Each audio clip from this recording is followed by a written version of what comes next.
Martha clutched the old radio to her chest, a wide grin stretching across her face. It was perfect. The wooden case was a deep, rich mahogany, polished to a dull shine by decades of unknown hands. Intricate carvings of leaves and vines twisted around the large, circular speaker grill. The tuning knob was a heavy brass dial that clicked satisfyingly with each turn.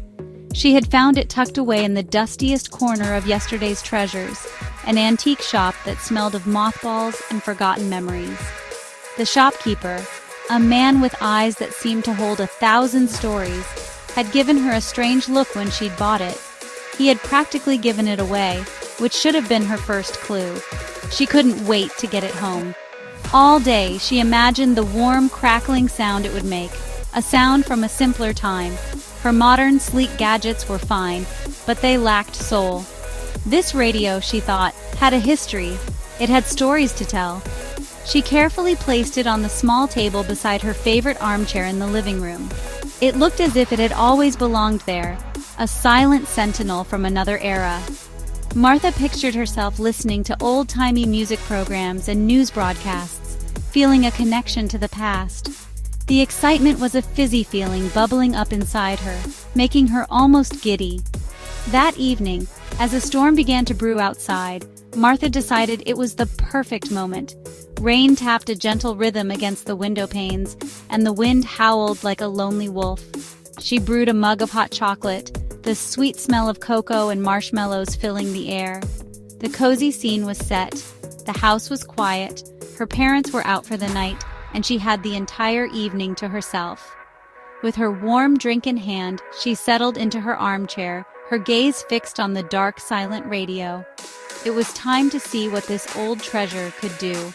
A shiver of anticipation, not from the cold, ran down her spine. With a trembling finger, she reached out and turned the power knob. A low hum filled the room, and a dim orange light flickered to life behind the tuning display. She slowly turned the brass dial, searching for a station. At first, there was only static, a harsh and grating sound that seemed to scratch at the silence of the room. She kept turning, expecting to hear a faint melody or a distant voice. But the static grew louder, more aggressive, as if it were trying to fight its way out of the speaker. It wasn't the gentle crackle she had imagined. It was something else entirely. Something angry. Martha leaned closer, her brow furrowed in concentration. She twisted the dial back and forth, but the result was the same. The static hissed and popped, a sea of white noise that seemed to fill every corner of the room. It was strange. She knew she lived close enough to the city to get at least 1 or 2 stations, even on an old radio like this. But the airwaves were completely dead, replaced by this unsettling, empty roar. The hot chocolate sat forgotten on the table, its warmth slowly fading away. The cozy atmosphere she had created was now thick with an unexpected tension. Then she heard it. A faint sound buried deep within the static. It wasn't music. It wasn't a voice. It was crying. A soft, mournful sob that seemed to drift in and out of the noise. Martha froze, her hand hovering over the dial. Was she imagining it? She held her breath and listened intently.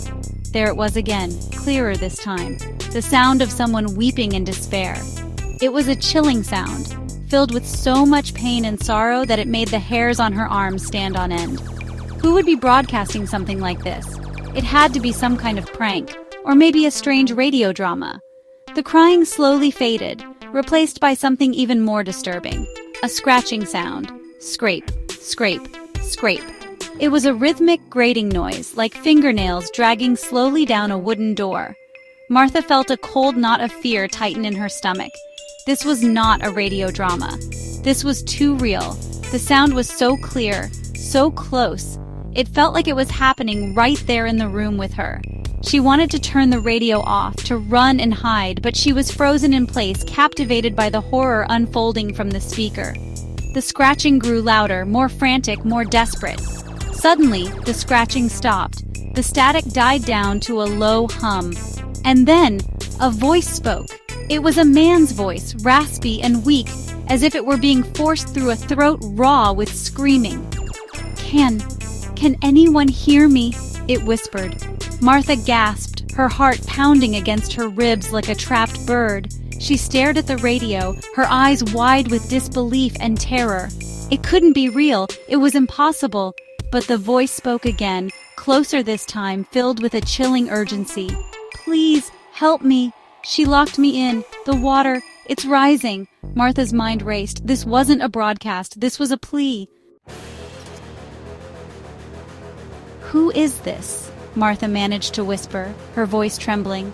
She knew it was crazy to talk to a radio, but the voice felt so real, so present.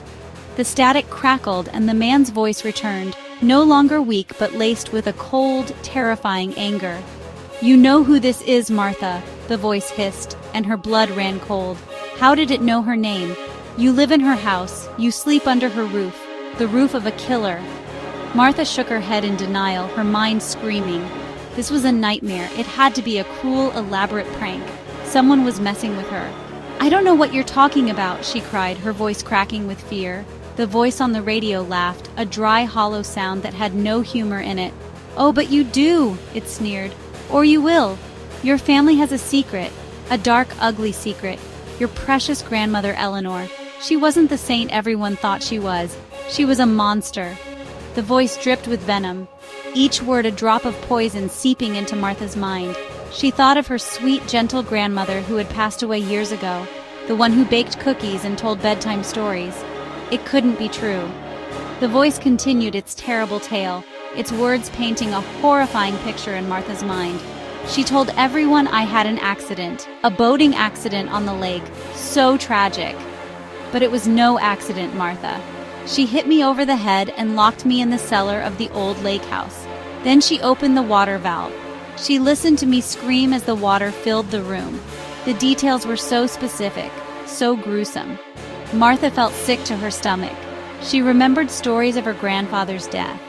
It had happened before she was born. "A tragic accident," the family always said. "Now you will pay for her sins," the voice commanded, its tone shifting from vengeful to demanding. "You will tell everyone the truth. You will clear my name and expose her for the murderer she was. You have until the song ends. If you don't, you will join me. You will be the next soul trapped in this wooden prison, screaming into the static forever." Martha's heart hammered in her chest. Tell the truth and destroy her family's name, shattering the loving memory of her grandmother, or stay silent and face an eternity of torture at the hands of this vengeful spirit? The choice was impossible, a cruel trap laid just for her. Time was running out. Martha's mind was a whirlwind of panic and indecision. How could she tell her family? How could she look her father in the eye and tell him his mother was a cold-blooded killer? The family honor, the legacy her grandmother had built, would crumble into dust. They would be ruined, shamed for generations. But the alternative, the thought of her soul being trapped in that radio, screaming and unheard for all eternity, was a fate worse than death itself. The voice in the radio was silent now, as if waiting for her decision. The only sound was the frantic thumping of her own heart. Then, a new sound started to drift from the speaker. It wasn't static. It wasn't a voice. It was music, a faint, tinny melody from a bygone era. It was a slow, romantic ballad, the kind of song you would hear at a dance in the 1950s. Martha recognized it instantly. Her grandmother used to hum it all the time.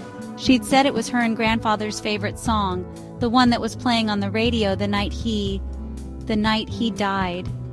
A cold dread, sharp and absolute, washed over her. The song was the timer. Her time was almost up. She had to do something. She had to choose. But her mind was blank with terror. She couldn't speak, couldn't move, couldn't even scream. Her eyes were glued to the radio, to the dim orange light that seemed to pulse with a malevolent energy. The song continued to play, its sweet melody a cruel mockery of the horror she was facing. It was the soundtrack to her doom. The beautiful notes twisted into a funeral dirge that echoed the final moments of her grandfather's life, and now her own. She was paralyzed, a fly caught in a spider's web, waiting for the inevitable. The song reached its final crescendo. As the last note faded into silence, the room plunged into darkness. The radio's light went out. For a moment, there was nothing. Then, a blinding flash erupted from the speaker, and Martha felt a force like a powerful vacuum pull her from her chair. It was an agonizing, tearing sensation, as if her very soul was being ripped from her body. She opened her mouth to scream, but no sound came out. Her consciousness dissolved into a whirlwind of static and whispers. The last thing she saw was her own empty armchair, the mug of cold hot chocolate still sitting on the table as the radio began to play the song once more, waiting for its next listener.